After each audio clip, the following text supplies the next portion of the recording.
Hello everyone, how are you. अच्छा चलो ठीक है, अपनी पढ़ाई स्टार्ट करते हैं क्योंकि लॉकडाउन का तो पता नहीं कितने दिन चलना है कितने दिन नहीं। ठीक है, तो आज अपन फर्स्ट चैप्टर से स्टार्ट करते हैं। देखो फर्स्ट चैप्टर जो है वो 4 यूनिट है। फर्स्ट जो यूनिट है उसमें 4 लेसन है। ठीक है, कौन कौन से हैं? भोजन एवं मानव स्वास्थ्य, दूसरा मानव तंत्र, तीसरा अनुवांशिकी और चौथा प्रतिरक्षा एवं रक्त समूह। ठीक है, ये जो आपके 4 चैप्टर हैं ये टोटल कितने मार्क्स के हैं? 17 मार्क्स के। ठीक, उनमें से जो अपना फर्स्ट चैप्टर है, कौन सा है अपना फर्स्ट चैप्टर? भोजन एवं मानव स्वास्थ्य। ये कितने नंबर का है? 4 नंबर का मटेरियल है। ठीक है, और इसमें सारे क्वेश्चन कैसे आते हैं? एकदम इजी क्वेश्चन आते हैं। बहुत ही एक तो आपके 8 नंबर का क्वेश्चन और एक आपके क्वेश्चन नंबर 16। 2 क्वेश्चन आएंगे, एक तो क्वेश्चन नंबर 8 और दूसरा 16। ये आएगा 1 नंबर का और ये आएगा 3 नंबर का। ठीक है, 2 ही क्वेश्चन आने हैं। और ये जो 3 नंबर का आएगा ना, इसमें भी पिछले सालों का अगर पेपर देखें तो कौन से क्वेश्चन आए? 1 नंबर वाले। यानी कि अपन को इस चैप्टर में छोटे छोटे क्वेश्चंस पे ज़्यादा ध्यान देना है। ठीक है, चलो तो आज अपन चैप्टर स्टार्ट करते हैं, भोजन एवं मानव स्वास्थ्य। अच्छा बच्चों, तुमसे ही मैं स्टार्ट करती हूँ। आप लोग बताओ मुझे कि मतलब क्या हुआ इस चैप्टर के नाम का? भोजन का मतलब, मानव स्वास्थ्य का मतलब। आज अपन सिर्फ भोजन के बारे में डिस्कशन करेंगे। ठीक है, मानव स्वास्थ्य वाला जो पॉइंट है वो अपन अगले चैप्टर में देखेंगे। ठीक है, आ रही है बात समझ में? तो अगर अपन भोजन की बात करें तो भोजन का क्या है? सभी पेट भरते हैं, सभी मनुष्य खाना खाते हैं, पेट भरते हैं, लेकिन फिर भी कुछ लोगों में ऐसी शिकायतें देखते हैं ना अपन कि पूरा पोषण नहीं हो पा रहा है, वो मतलब अच्छे से हेल्थी नहीं बन पा रही है उनकी, बल्कि कुछ बीमारियां हो जाती है। उसका रीज़न क्या होता है कि हमारे भोजन के लिए एक फिक्स है कि हमें एटलीस्ट इतना कार्बोहाइड्रेट, इतना प्रोटीन। आप लोगों ने पढ़ा है पहले भी कि भोजन के कुछ अवयव होते हैं। ठीक है, और वो अवयव 6 हों की एक निश्चित मात्रा है, उस मात्रा में उनको लेना जरूरी है। ठीक है, और उसी को क्या कहते हैं? संतुलित भोजन, जिसमें ये सारे की सारे 6 अवयव एक निश्चित मात्रा में अगर उपस्थित हो, कार्बोहाइड्रेट, प्रोटीन, वसा, विटामिन, जल, खनिज, लवण, तो ये क्या कहलाता है? संतुलित भोजन। ठीक है, अब अगर हमें इतनी मात्रा में मिल नहीं पा रहा है, जितनी अपनी रिक्वायरमेंट है, अपनी शरीर को जितनी आवश्यकता है उतना नहीं मिल पा रहा है, तो क्या होता है? कुपोषण हो जाता है। ठीक है, और कई बार तो ऐसा भी होता है कि मतलब हम लोग जो ले रहे हैं वो नुकसान कर रहा है, हम संतुलित भोजन पर्याप्त मात्रा में नहीं ले रहे, या फिर कुछ बुरी आदतें हैं जिनकी वजह से उनका उपयोग पूरी तरीके से नहीं हो पाता, तो क्या होता है? कुपोषण के शिकार हो जाते हैं, शरीर में बहुत सारी बीमारियां हो जाती है।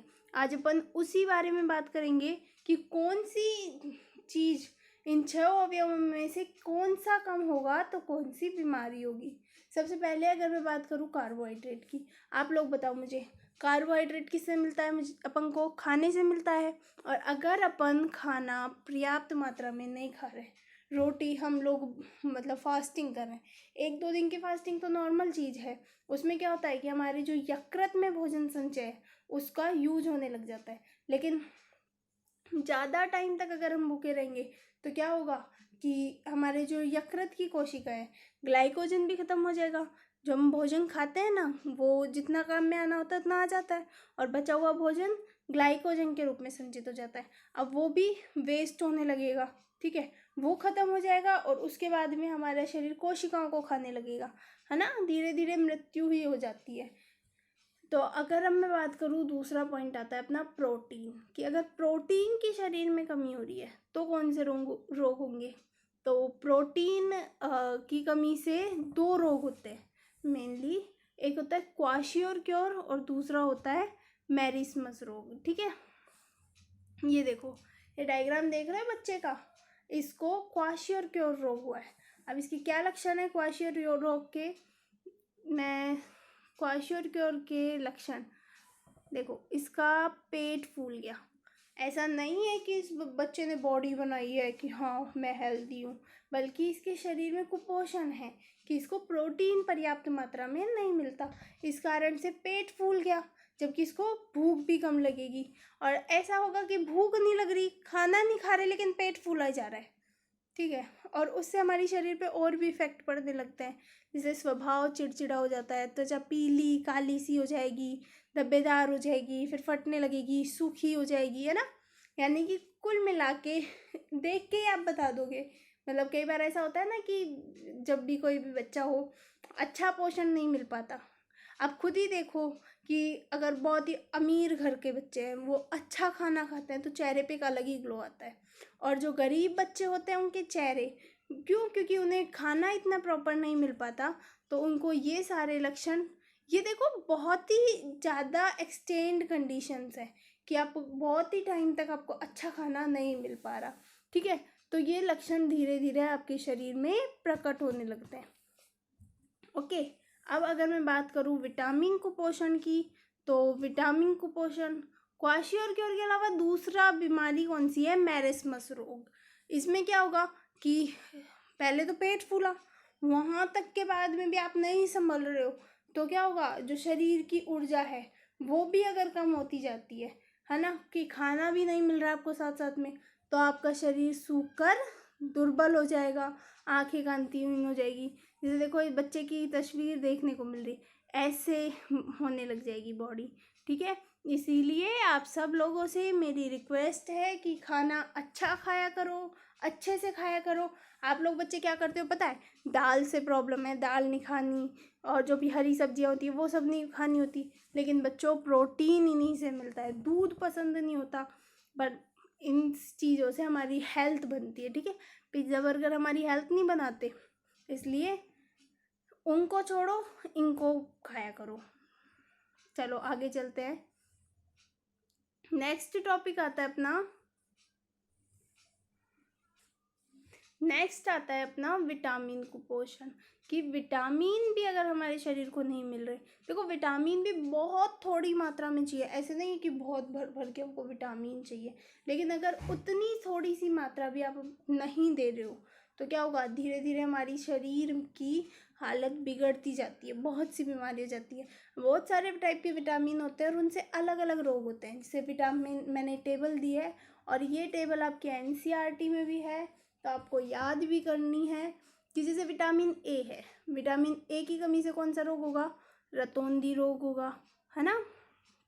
रतौंधी के लक्षण कि रात में दिखाई नहीं देता, ठीक है, यानी कि कम उजाला हो, जो लाइट्स होती है ऐसे उजाले में नहीं दिखता, दिन में तो सूर्य का प्रकाश होगा उस वजह से दिखाई देगा।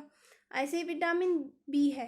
अब देखो विटामिन बी जो है वो 3 टाइप का है, आपकी बुक में जितना दिया है आपको उतना पढ़ना है, बाकी और भी विटामिन होते हैं लेकिन हमें उन पे ध्यान नहीं देना, ठीक है। तो जो विटामिन B12 है, इसको क्या बोलेंगे, B12, B12, तो इसका दूसरा नाम क्या है, थायमिन है, और इससे रोग कौन सा होगा, बेरी बेरी।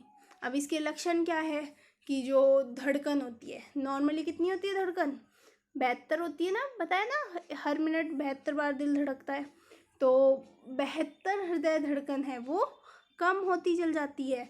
और जो पेशियाँ अपनी काम कर रही हैं, हाथ पैरों की पेशियाँ हैं, तंत्रिकाएं हैं, जिसकी वजह से अपन कोई भी काम कर पाते हैं, ठीक है, वो कमज़ोर होती चल जाती है।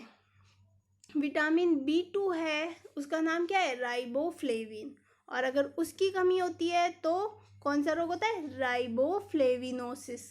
देखो लिखा है ना, राइबोफ्लेविनोसिस। इसमें क्या होगा, यहाँ से किनारे फटने लगेंगे और होठ की त्वचा फट जाएगी, यहाँ से भी होठ भी फटने लगेंगे। अब हल्के हल्के से तो हर सीजन चेंज होने पे फटते हैं, इसका मतलब ये नहीं है कि आपको विटामिन B2 की कमी हो रही है, लेकिन विटामिन B2 के भी यही लक्षण है, ठीक है। साथ में आपकी याददाश्त भी कम होती जाती है, इसलिए विटामिन B2 तो हमारे लिए इम्पॉर्टेंट है। अब नेक्स्ट आता है नियासिन, विटामिन B3। इसकी कमी से कौन सा रोग होता है, पैलेग्रा। पैलेग्रा का क्या लक्षण है, जीभ और त्वचा पर पपड़ियाँ बनने लगती है, ठीक है, ऐसे स्किन पे भी ऐसे रैशेस रैशेस से पपड़ी पपड़ी सी ऊपर आ जाती है। और नेक्स्ट है आपका एस्कॉर्बिक अम्ल यानी कि विटामिन सी। विटामिन सी जो है उससे कौन सा रोग होता है उसकी कमी से? स्कर्वी। किस में मिलता है विटामिन सी? खट्टी चीज़ों में मेनली, ठीक है, जैसे संतरा है, दही है, आंवला है, इनमें क्या मिलता है? Vitamin C. और इससे क्या होगा? जैसे मसूड़ों में खून आने लगता है, ठीक है, ये गम्स जो होते हैं ना अपने यहाँ पे दांतों के ऊपर, वहाँ से खून आने लगता है, त्वचा पे भी चकत्ते बन जाते हैं, क्योंकि गम्स के लिए इम्पोर्टेंट कौन है? विटामिन सी, ठीक है। नेक्स्ट जो है विटामिन वो कौन सा है? Vitamin D. और विटामिन डी है वो, देखो मेनली हमें विटामिन डी से क्या पता होता है कि धूप। किससे मिलता है मेनली विटामिन डी? धूप। अब जैसे विदेशों में जो लोग रहते हैं उनको क्या होता है कि वो लोग निकलते ही नहीं है, एसीओ में रहते हैं, गाड़ियों में घूमते हैं, तो वो लोग धूप नहीं ले पाते, तो उनके शरीर में क्या होता है कि हड्डियाँ कमज़ोर होने लग जाती है। फिर वो जैसे डॉक्टर के पास जाते हैं तो उनको डॉक्टर पता है क्या ट्रीटमेंट बताता है? उनको डॉक्टर बताते हैं कि आप लोग धूप में लो, धूप का सेवन करो, तो उसको वो क्या बोलते हैं? Sun bath. डॉक्टर ने क्या बताया? Sun bath. अपन लोगों को इसकी ज़रूरत नहीं होती, अपन तो वैसे ही धूप में रहते हैं, इसलिए सर्दियों के टाइम पे, अभी गर्मियों में तो नहीं कहूँगी, बाकी सर्दियों के टाइम पे आप लोग धूप में भी रहा करो, ठीक है। और भी चीज़ों में विटामिन डी होता है, और विटामिन डी का नाम क्या है? कैल्सीफेरोल। इससे बीमारी कौन सी होगी? रिकेट्स। मेनली आपको ऐसे ही ध्यान रह जाएगा कि क्या होता है? कैल्सीफेरोल। कैल्शियम भी जो है वो हड्डियों के लिए इम्पोर्टेंट है, और विटामिन डी भी हड्डियों के लिए इम्पोर्टेंट है। कुछ लोगों को तो पता भी होगा कि घुटनों में इनमें दर्द होता है कई बार, तो क्या बताते हैं डॉक्टर कि हाँ धूप में बैठा करो सर्दी के टाइम पे, ओके। चलो नेक्स्ट आता है अपना खनिज का। खनिज कुपोषण।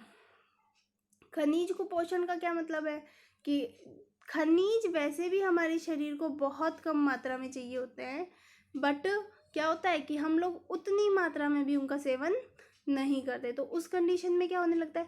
हमारे शरीर में उनके जो काम है वो अवरुद्ध हो जाएंगे। जैसे देखो, मैं अगर बात करूँ आयरन की, लौह तत्व की, है ना, लौह तत्व या आयरन।